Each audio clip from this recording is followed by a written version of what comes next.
रामायण और रामचरितमानस से संबंधित कुछ महत्वपूर्ण फैक्ट्स हैं जो हम लोग रोचक तथ्य हैं जानने का प्रयास करेंगे।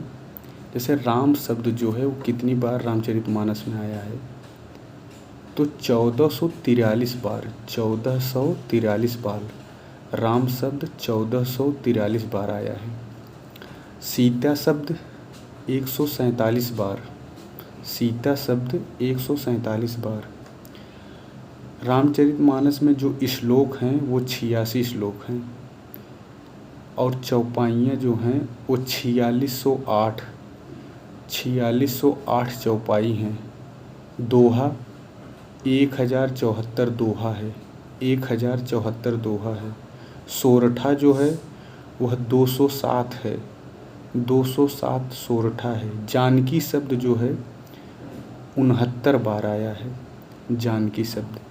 वैदेही शब्द 51 बार आया है। वैदेही शब्द।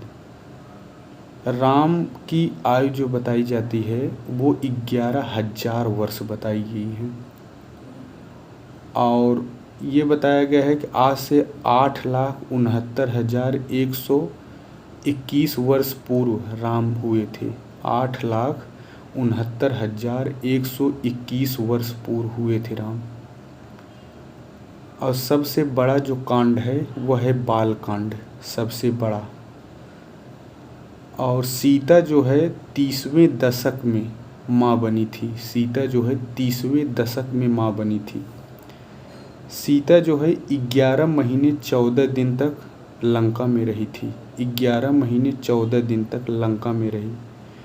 रावण की जो आयु है वह 39,000 वर्ष पहले। रावण की जो आयु थी 39,000 वर्ष पहले। जो उसकी आयु थी वो कितने साल तक जीवित था, तो 39,016 माह 9 दिन तक वो जीवित रहा। 39,016 माह 9 दिन तक जीवित रहा रावण। राम की लंबाई जो है वो बताई जाती है करीब 6 फीट के लगभग। और रावण जो है लंका पर 8,000 वर्षों तक शासन किया था। रावण जो है लंका पर 8,000 वर्षों तक शासन किया था।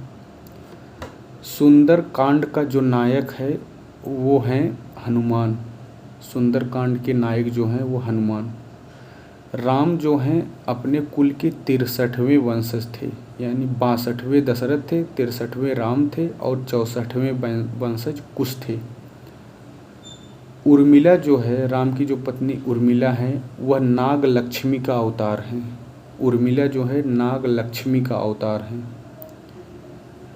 वो अच्छा, राम राम 2 बार कहा जाता है, इसका मुख्य कारण क्या है कि एक बार क्यों नहीं राम राम कहा जाता है या 3 बार क्यों नहीं कहा जाता है राम राम? तो उसका मुख्य कारण है कि राम जो है एक पूर्ण ब्रह्म मात्रिक है और इसमें ये बताया गया है कि पूर्ण ब्रह्म की मात्रिक गुणांक 108 होती है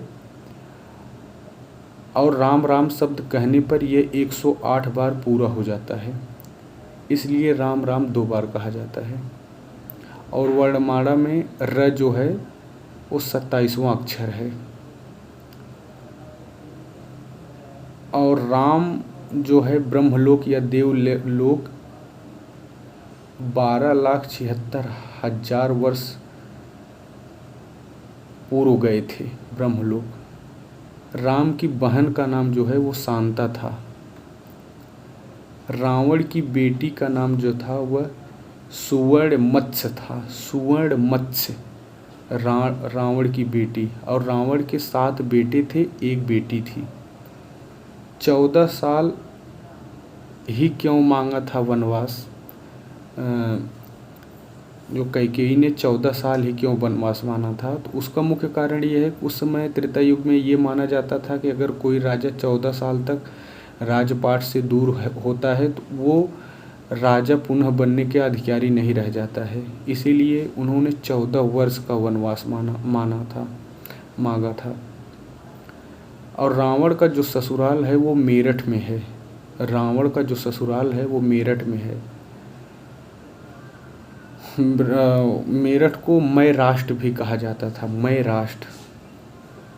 सुंदरकांड जो है यह सकारात्मक ऊर्जा का केंद्र है। सुंदरकांड जो है सकारात्मक ऊर्जा का केंद्र है। राम रावण का जो युद्ध है वो 8 दिन तक चला था। राम रावण का युद्ध जो है 8 दिन तक चला था। अयोध्या के अन्य नाम क्या हैं? एक तो उसका नाम विशाखा है, अयुधा है, अपराजिता है, विनीता है। विशाखा, अयुधा, अपराजिता, विनीता अयोध्या के अन्य नाम हैं। रावण का जो शव है वह रागला, श्रीलंका में एक जंगल है रागला, वहीं पर है रागला। त्रेता युग की जो आयु थी 12,96,000 थी। त्रेता युग की आयु 12,96,000 और त्रेता युग में लोग 10,000 वर्ष तक जीते थे त्रेता युग में। तो ये कुछ फैक्ट्स, रोचक तथ्य हैं रामचरितमानस और रामायण और राम से जुड़े। अच्छा, एक चीज़ और ये है कि रामचरितमानस क्यों कहा जाता है, रामचरितमानस क्यों नहीं कहा जाता है? राम को राम, तो इसका मुख्य जो कारण है वो ये है कि जो चरित शब्द होता है वो किसी व्यक्ति के संपूर्ण जीवनी से होता है। चरित मतलब उसके पूरी जीवनी से है, तो इसीलिए पूरे राम का इसमें चरित है, यानी राम से जुड़े हर विषय, राम से जुड़ी हर घटना इसमें है, इसलिए इसका रामचरितमानस कहा जाता है। और जो चरित्र शब्द होता है वो कैरेक्टर से संबंधित होता है, यानी आपका कैरेक्टर कैसा है वो चरित्र डिसाइड करता है, और आपका चरित्र जो होता है वो जीवनी से संबंधित होता है, इसलिए रामचरित कहा जाता है, न कि रामचरित्र कहा जाता है। और ये इम्पॉर्टेंट है हम लोगों को जानने के लिए।